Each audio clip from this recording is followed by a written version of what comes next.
Acara yang ke-6, Mau'izatul Hasanah kepada Al-Mukarram Hadratul Syekh Kiai Haji Zaki Abdullah, pengasuh Pondok Pesantren Mambaul Hikam, Panji Kidul, Situbondo, Jawa Timur. Waktu dan tempat kami persilahkan.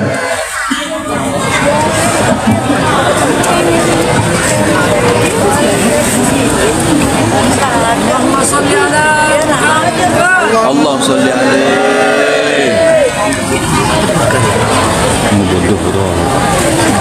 Coba menghibur, tak menghibur aja sampai tahu.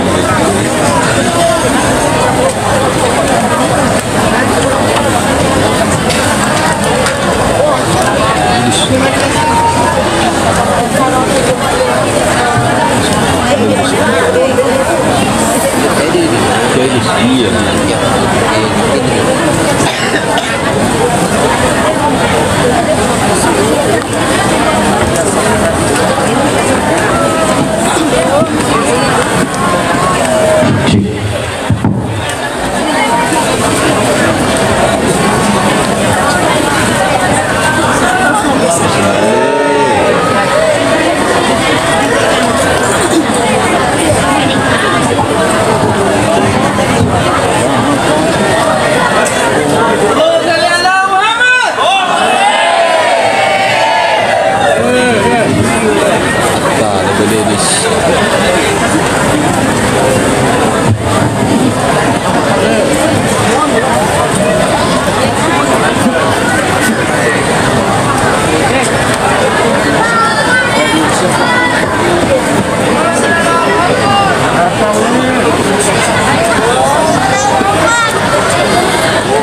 Assalamualaikum warahmatullahi wabarakatuh.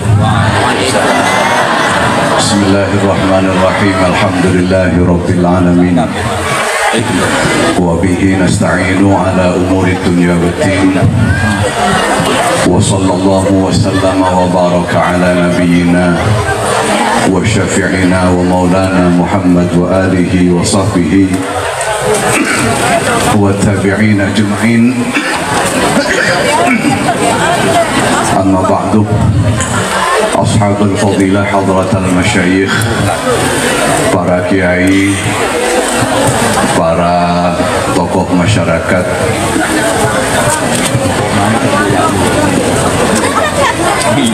wabil khusus Sayyid Syekh Kiai Muhammad Khalil As'ad, pengasuh Pondok Pesantren Wali Songo, Situbondo, Jawa Timur, para guru ngaji, para ustadz, para tokoh masyarakat, para pejabat pemerintah, sipil, TNI atau Polri. Mohon maaf dengan segala hormat, saya tidak menyebut satu persatu. Hadirin hadirat yang saya muliakan, alhamdulillah wa syukurillah bahwa malam ini kita bisa sama-sama menghaturkan terima kasih, menghaturkan rasa syukur kepada Allah Subhanahu wa Ta'ala atas semua nikmat yang telah diberikan kepada kita semua. Nikmat yang banyak, nikmat yang sedikit, nikmat yang besar, yang kecil, kita semua bersyukur, alhamdulillah. Dan terutama kita bersyukur lantaran kita diberi nikmat yang paling agung, yakni lahir dan terutusnya Kanjeng Nabi Muhammad SAW. Mudah-mudahan dengan syukur kita, walaupun syukur kita belum seberapa dan masih jauh dari yang seharusnya, Allah tetap berkenan menerima dan memberikan tambahan-tambahan kepada kita semua. Amin.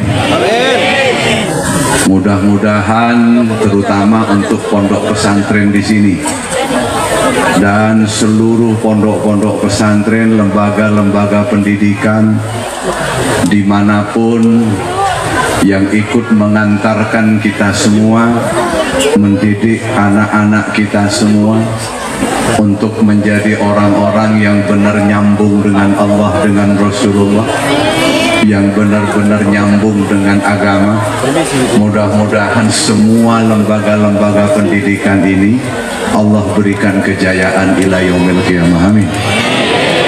Para ustadz, para kiai kita, para guru-guru kita, terutama Sayyidul Syekh Kiai Muhammad Khalil As'ad, senantiasa diberi kekuatan zahir batin, amin, untuk membimbing kita, amin, menemani kita, amin, di dalam menghamba kepada Allah, amin, Allahumma, sehingga kita semua, anak cucu kita semua ila yaumil qiyamah menjadi orang-orang yang mulia di hadapan Allah Subhanahu wa taala. Amin. Mulia di dunia, mulia di akhirat. Amin. Allahumma amin.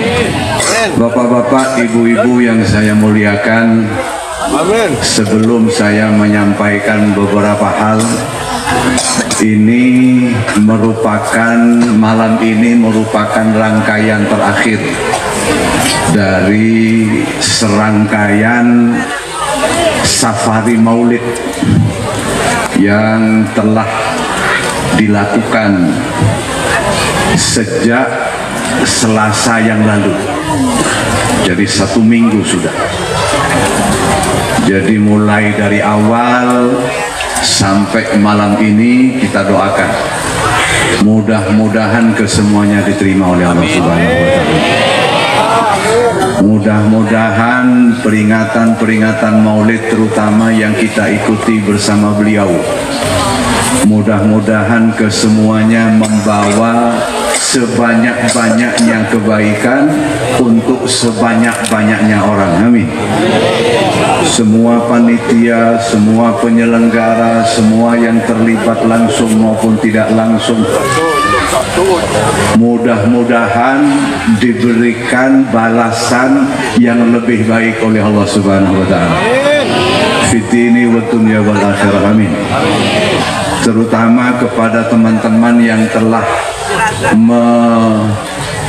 meluangkan waktu, mengorbankan waktu, melayani beliau dan rombongan. Menceraikan tenaga murjaan ya Allah. Amin.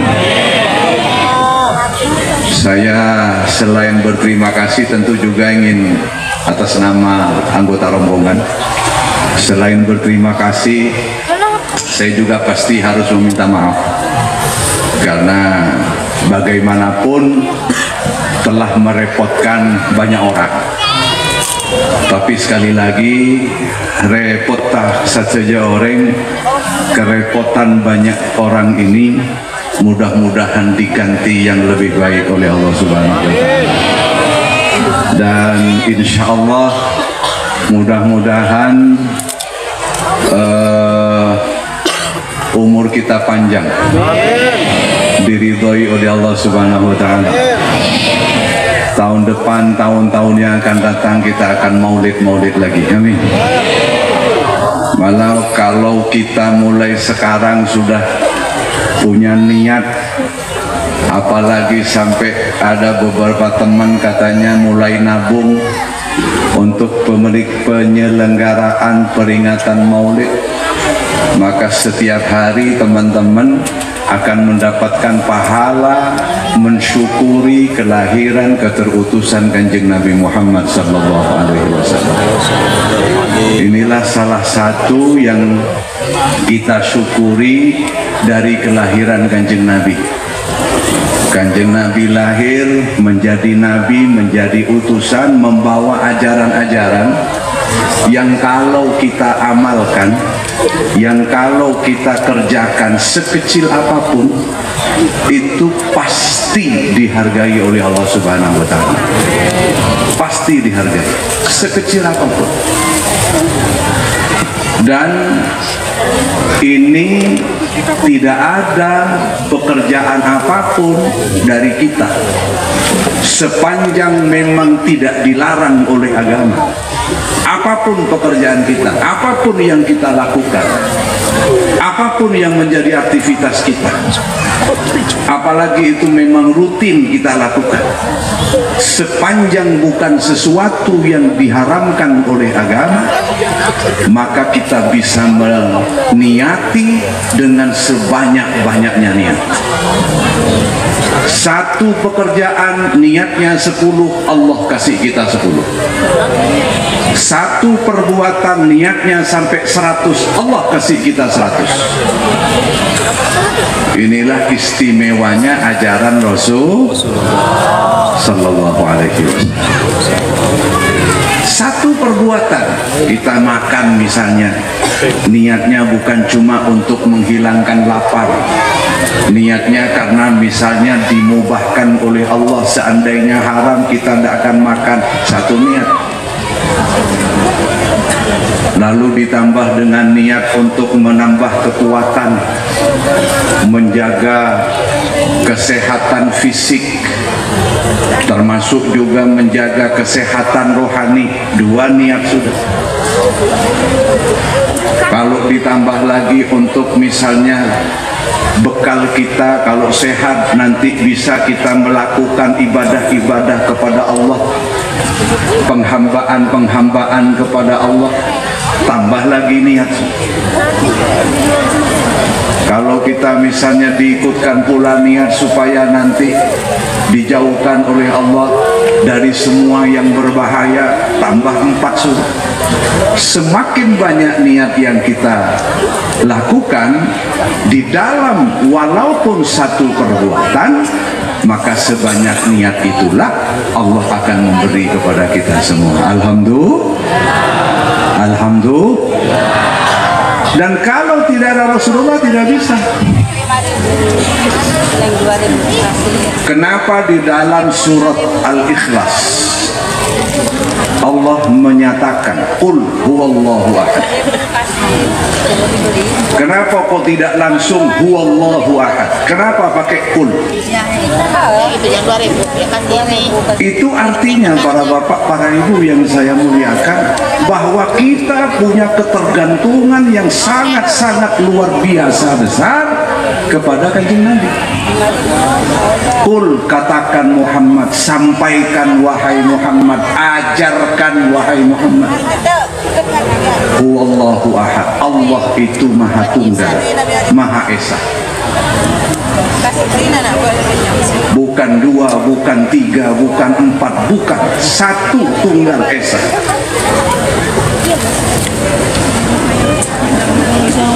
Bahkan Allah itu tunggal, apa namanya, di dalam azatnya, di dalam af'alnya, di dalam sifatnya. Azat seton, sifat ben af'al. Sayangnya ini syi'ran nama surah. Saya sudah matur ke Khalil supaya bikin syi'ran seperti syi'ran Nakiasan yang berbahasa Indonesia. Kalau itu diulang-ulang, taulaan yakse'et, wah itu luar biasa. Tunggal satu. Kenapa ada qul, katakan, ajarkan, sampaikan Muhammad? Karena tidak mungkin orang itu bisa tahu kepada Allah kecuali lewat Kanjeng Nabi. Orang bisa mengenal Tuhan tanpa lewat Kanjeng Nabi, bisa? Bisa. Tapi tidak akan mengenal Allah, Tuhan yang sebenar-benarnya, kecuali lewat Kanjeng Nabi. Satu. Yang kedua, pasti tanpa lewat Rasulullah kita tidak akan pernah tahu ajaran-ajaran Allah. Makanya surat Al-Ikhlas itu didahului dengan qul. Katakan wahai Muhammad, ajarkan wahai Muhammad, sampaikan wahai Muhammad, tuntunlah orang-orang wahai Muhammad, bimbinglah orang-orang wahai Muhammad. Huwallahu ahad, Allah itu satu, tunggal. Karena apa? Tidak mungkin secerdas-cerdasnya orang bisa menjangkau Allah subhanahu wa ta'ala satu. Tidak mungkin, lebih tidak mungkin secerdas-cerdasnya orang bisa menjangkau ajaran-ajaran Allah subhanahu wa ta'ala. Apalagi kemudian bicara soal-soal yang gaib, seperti di kuburan, seperti kelak di akhirat, surga dan neraka. Siapa yang bisa tahu? Makanya ada orang juga yang ngomong, kiai-kiai, ustadz-ustadz ini enak-enak saja ngomong akhirat, surga, neraka, kayak udah pernah mati. Ada yang ngomong begitu? Ya. Ada yang ngomong begitu? Ada, Pak.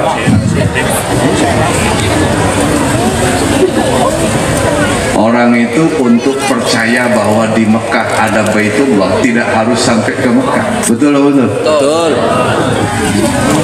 Semua yang hadir ini belum semua pernah sampai ke Mekah. Mudah-mudahan semua Allah berikan kemampuan. Amin. Bisa melaksanakan ibadah-ibadah, ziarah-ziarah di Mekah Madinah. Amin. Dengan diridhoi oleh Allah. Amin. Tapi walaupun tidak semua sampai ke Mekah, saya yakin, saya percaya, semuanya percaya kalau disebut bahwa di Mekah ada Masjidil Haram. Karena kalau tidak percaya itu namanya gila. Orang satunya saya ngajak pasti ke KTV tak percaya. Kan bunggannya mana? Bunggan itu kalau bahasa Indonesianya bego. Bego loh. Parah loh. Parah. Nggak usah sampai ke Mekah untuk sekedar percaya. Kalau saya bilang di situ Bondo itu ada namanya desa Panji Kidul, orang satunya kok tuh percaya. Tidak orang Amerika, kok tuh percaya. Kenapa? Karena yang ngomong orang Panji Kidul. Mau tak percaya, bunggan dia gitu. Nah, nggak perlu kita ini mati untuk percaya bahwa besok ada akhirat, ada surga, ada nggak perlu. Kanjeng Nabi sendiri waktu Isra, waktu Mi'raj khususnya sudah melihat sendiri beliau, melihat surga, melihat neraka. Makanya kalau Kanjeng Nabi cerita itu benar-benar beliau melihat sendiri. Makanya kalau ada orang jual jamu, ini jamu bisa bikin orang gemuk, saya jual kurus kerempeng.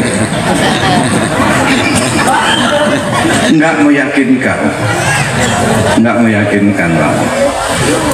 Nikah bisa melempok ya jadi karos-koros, mata percaya pula.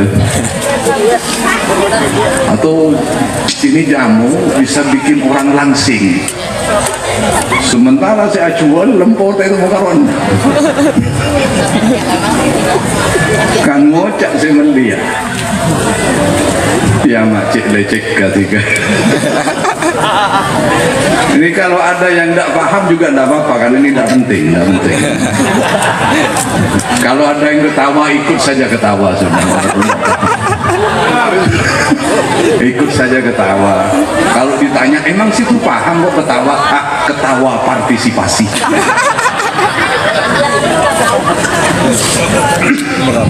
Tidak mungkin. Tapi kalau Rasulullah yang cerita bahwa nanti akan ketemu dengan akhirat, di akhirat nanti ada hisab, ada perhitungan amal, di akhirat nanti ujungnya surga atau neraka, maka kita harus percaya. Kenapa? Karena beliau melihat sendiri. Sama dengan kurang lebih kira-kira sama dengan kalau saya ngomong di situ Bondo ada desa namanya Panji Kidul. Orang seantero dunia harus percaya, harus. Kalau enggak bohong. Bego. Bego. Kenapa harus percaya? Karena saya yang ngomong orang banyak gitu. Betul atau betul? Betul. Apalagi satu orang Nabi Muhammad itu, Pak, kualitasnya itu jauh lebih baik dibanding seluruh manusia, bahkan seluruh makhluk Allah.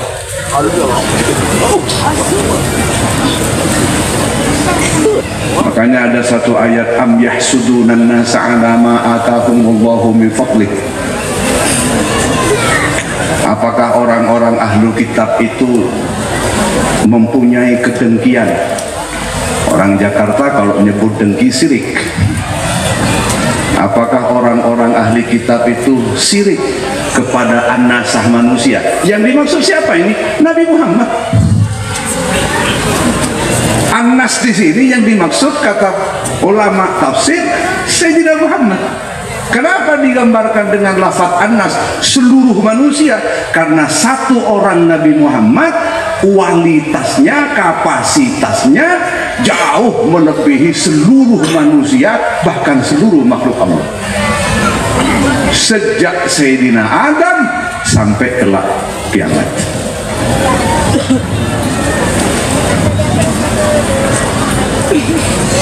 Maka tidak mungkin kalau kita tidak lewat kanjeng Nabi Muhammad SAW. Sama dengan tidak mungkinnya kalau kita tidak lewat para ulama. Sama dengan tidak mungkinnya itu. Kenapa? Karena kita tidak hidup satu zaman dengan kanjeng Nabi, tapi Allah masih berkenan menjaga kita semua lantaran Nabi kita adalah Nabi Muhammad. Semata-mata karena kemuliaan Nabi Muhammad, maka umat beliau tidak ditinggal oleh Allah. Nabi Muhammad boleh wafat walaupun tidak benar-benar wafat. Nabi Muhammad boleh meninggal walaupun tidak benar-benar meninggal. Karena sesungguhnya Nabi Muhammad masih terus menyertai kita semua. Apalagi kalau orang terus-menerus bersolawat, maka dia terus-menerus bersama Nabi Muhammad. Sampai katanya Hadratus Syekh Kiai Khalil As'ad, orang kalau terus-menerus bersolawat kepada kanjeng Nabi, walaupun sudah tidak satu zaman dengan kanjeng Nabi, tapi seakan-akan hidup satu zaman dengan kanjeng Nabi. Alhamdulillah. Alhamdulillah. Terus menerus kita di solawat. Makanya solawat bukan cuma rutinan setiap minggu, ya. Tapi di luar itu, di rumah masing-masing, di tempat kerja masing-masing, dimanapun kita masing-masing berada, tetap dianjurkan untuk terus-menerus bersolawat. Dalam keadaan duduk bersolawat, berjalan bersolawat, di atas kendaraan bersolawat, tiduran bersolawat, tidak apa-apa, tetap baik. Orang suci dari hadas bersolawat baik. Dalam keadaan tidak suci pun dari hadas tetap baik. Alhamdulillah. Walaupun Rasulullah sudah wafat dan sekalipun tidak benar-benar wafat, masih oleh Allah umat ini dijaga, umat ini masih diberikan penerus-penerus, pewaris-pewaris para nabi, pewaris kanjeng Nabi Muhammad sallallahu alaihi wasallam. Alhamdulillah. Nggak mungkin Pak kita ini bisa tahu agama tanpa para ulama, nggak mungkin, mustahil. Makanya kita, keluarga kita, anak cucu kita, ajarkan, beri keteladanan, beri contoh supaya terus menerus nyambung cinta dengan para ulama, mencari rezeki Nabi Allah. Nggak mungkin. Orang kalau tidak dengan ajaran Rasulullah, kita tidak akan pernah tahu apa apa yang benar-benar berbahaya bagi kita di dunia, di akhirat. Makanya setelah Al-Ikhlas ada surat Muawwidzatain. Itu pun didahului dengan qul lagi. Qul a'udzu birabbil falaq, qul a'udzu birabbin nas. Dua surah Al-Muawwidzatain. Surah di mana kita semua supaya terlindung, terjaga, terhindar dari semua bahaya. Semua bahaya. Kanjeng Nabi suruh ajarkan ke kita, Kanjeng Nabi suruh nyampaikan ke kita, diperintah oleh Allah. Alhamdulillah. Alhamdulillah. Qul a'udzu birabbil falaq. Katakan Muhammad, sampaikan Muhammad, ucapkan wahai Muhammad, a'udzu, berlindung saya birabbil falaq, dengan Robnya Al-Falaq. Sayyidi Syekh Khalil As'ad sering menyampaikan Rob ini banyak artinya. Pemilik iya, pengasuh iya, pengelola iya, yang memastikan perkembangannya baik tidaknya iya, yang menjaga iya. Itu namanya Rob, pemilik. Kalau manusia disebut pemilik, belum tentu bisa menjaga, mengasuh. Banyak orang disebut pemilik mobil, betul? Betul. Belum tentu dia tahu apa yang jadi masalah mobilnya. Kalau tidak dibawa ke bengkel dia nggak tahu. Itu pun kadang-kadang ke bengkel ki cocok ya. Tak rosak kayak kebelo rosak. Cek baca tunggal. Memang bego juga.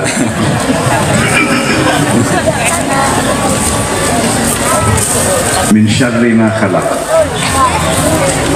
Dari keburukan apa yang Allah ciptakan. Yang Allah ciptakan ini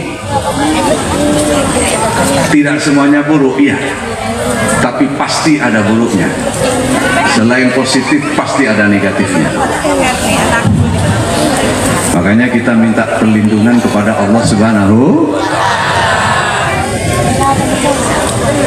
Wa min syarri ghasiqin idza waqab. Dan dari keburukan malam ketika di awal, idza waqab, apabila gulita gelap. Ghasaqal lail, ghasiq itu awal di awal malam di menit-menit awal. Jadi kalau melihat seseorang masih kelihatan. Tapi kalau idza waqab, kalau sudah gulita, andai tidak ada pencahayaan, melihat seseorang sudah tidak tahu siapa dia. Melihat tanpa cahaya dalam keadaan gulita, itu waqaf namanya.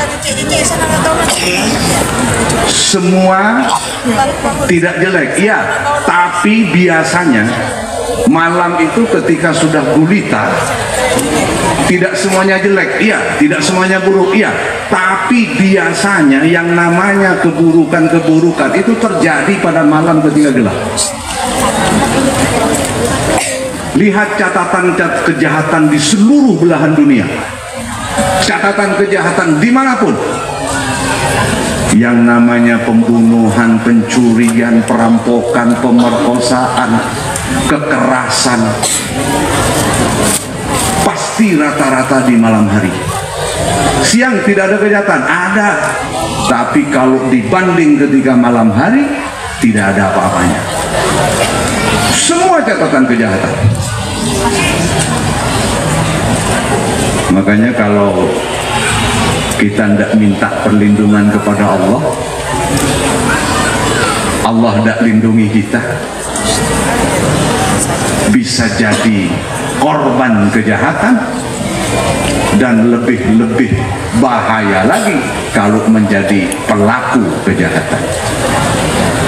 Mudah-mudahan kita diselamatkan oleh Allah SWT. Sampai kemudian wa min syarri hasidin idza hasad, wa min syarri nafatsati fil 'uqad. Dan dari kejelekannya orang-orang yang jiwa-jiwa penyihir-penyihir. wa min syarri hasidin idza hasad.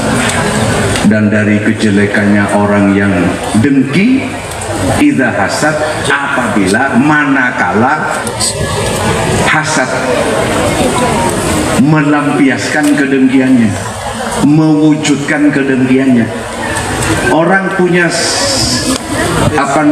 sifat dengki sebenarnya tidak berbahaya, tidak buruk, bahkan bisa jadi baik. Orang dengki itu apa? Orang yang menginginkan kebahayaan untuk yang dimaksud, untuk yang bersangkutan. Kalau seorang dengki kepada tetangga, maka orang ini menginginkan tetangga itu tidak dapat rahmat Allah, bahkan dapat bahaya. Itu namanya dengki.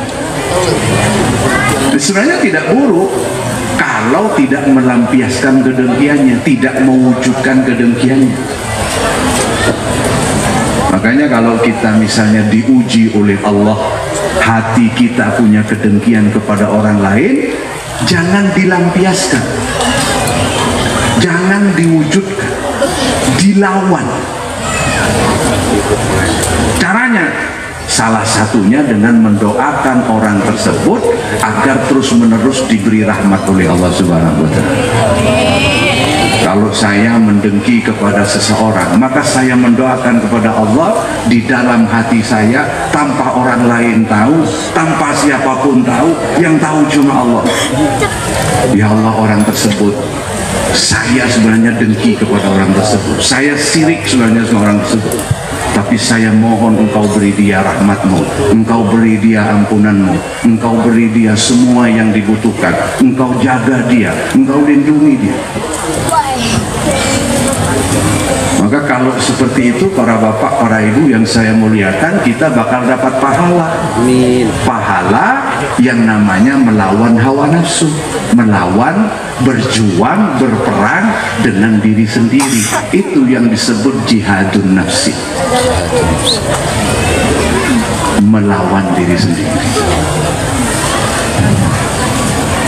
Nah, sekali lagi, inilah para bapak, para ibu yang saya muliakan, salah satu yang kita syukuri dari kelahiran dan keterutusan Kanjeng Nabi Muhammad SAW.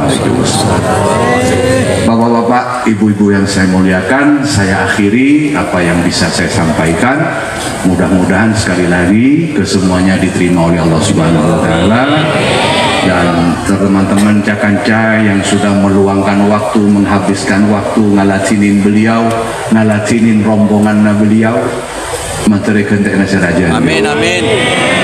Kentekna duniawian wa ukhrawian. Amin. Bahkan materi kentekna kemuliaan sampai sana betul. Amin. Ila yaumil qiyamah. Amin. Amin, amin, amin. Kita semua yang hadir juga ini sambil ngecas terus, sambil ngecas ke, ibarat kita ini rohani HP baterai, kalau nggak dicas nggak mungkin bisa dimanfaatkan, nggak mungkin bisa digunakan. Nah, tapi dengan sholawat, dengan hadir bersama beliau di satu majelis, mudah-mudahan kita semua pulang dari majelis ini, mudah-mudahan kita akan menjadi lebih baik. Amin. Amin. Kita terus bersolawat, dan niatnya itu jangan lupa bahwa solawat itu niatnya untuk membangun agama di dalam diri sendiri, keluarga sendiri, anak cucu sendiri. Umpama kemudian berdampak terbangunnya agama di sekitar, terbangunnya agama di lingkungan, itu alhamdulillah. Tapi fokus utama kita kepada diri sendiri, keluarga kita sendiri, anak cucu kita sendiri. Terus dengan solawat, mudah-mudahan kesemuanya diterima oleh Allah.